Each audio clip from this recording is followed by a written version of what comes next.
dit que nos vies ne valent pas grand-chose, elles passent en un instant comme frânent les roses. On me dit que le temps qui glisse est un salaud. Quem nunca passou pela Vila Olímpia? Se você não passou, certamente ouviu dizer.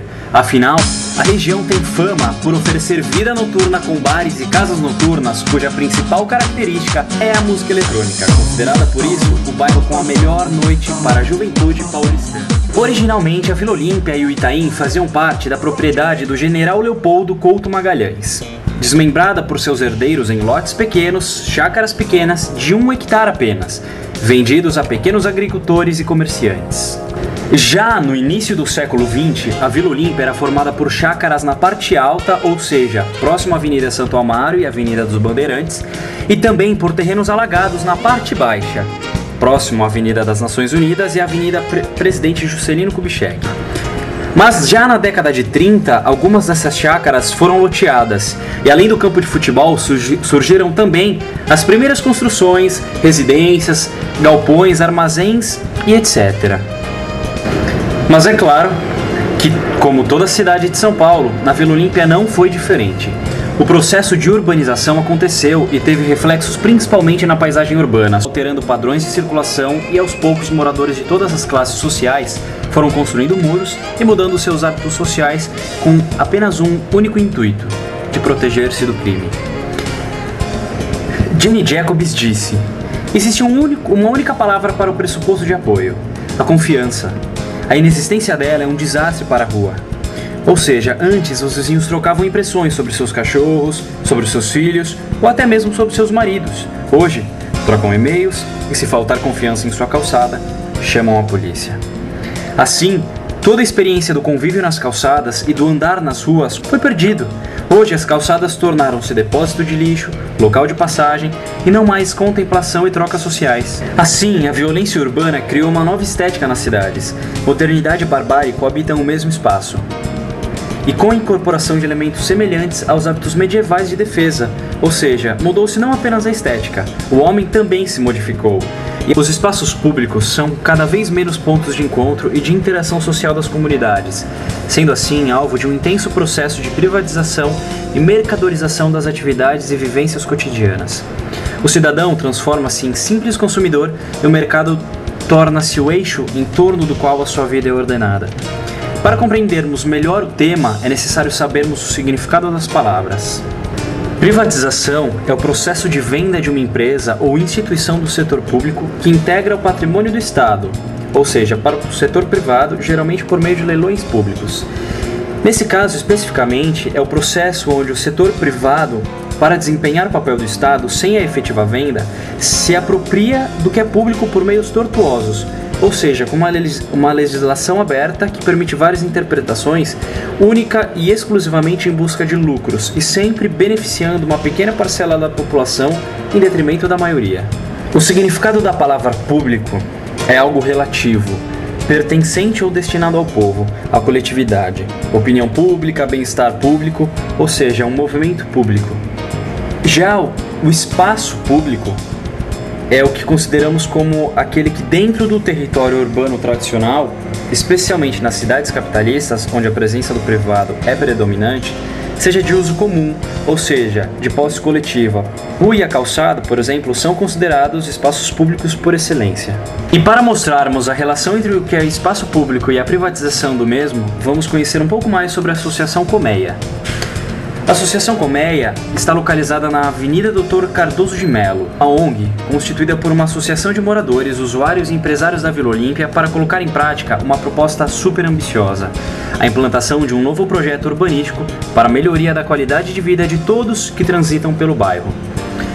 Já no quesito segurança, o movimento propõe a criação de uma empresa privada que se encarregará de vigiar todas as propriedades da região por sistemas de rádio, câmeras de vídeo e ronda ininterrupta de agentes em veículos motorizados.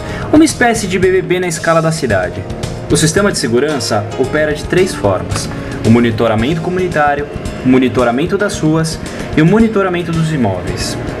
Claro que os custos desse sistema de segurança privada serão cobertos de forma compartilhada pela comunidade.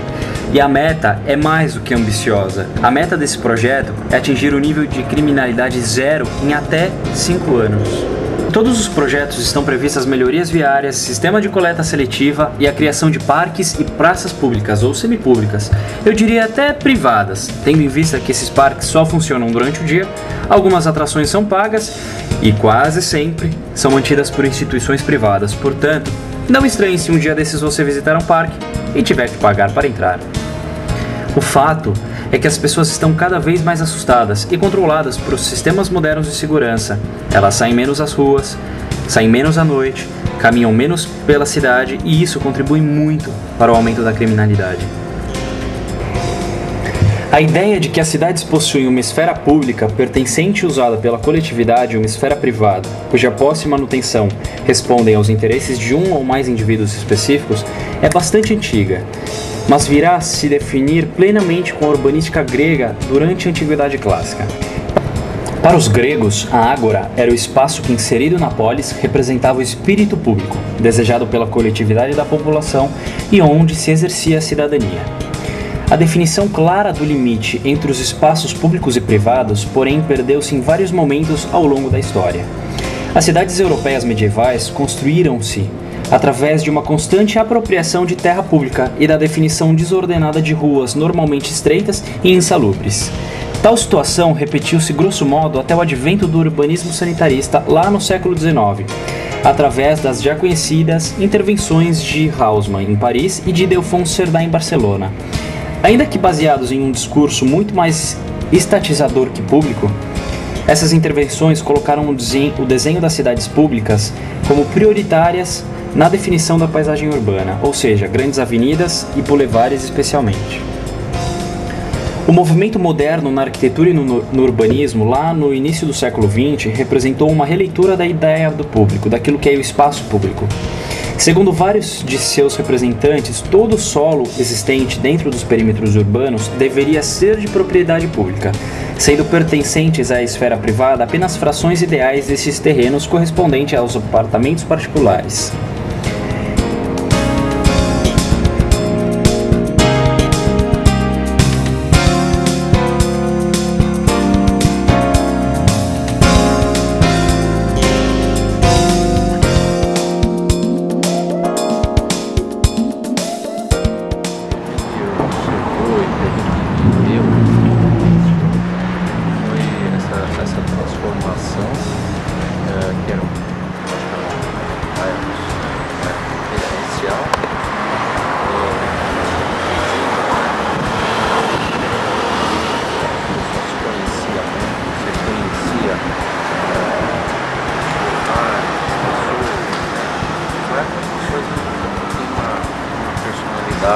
Própria, isso foi se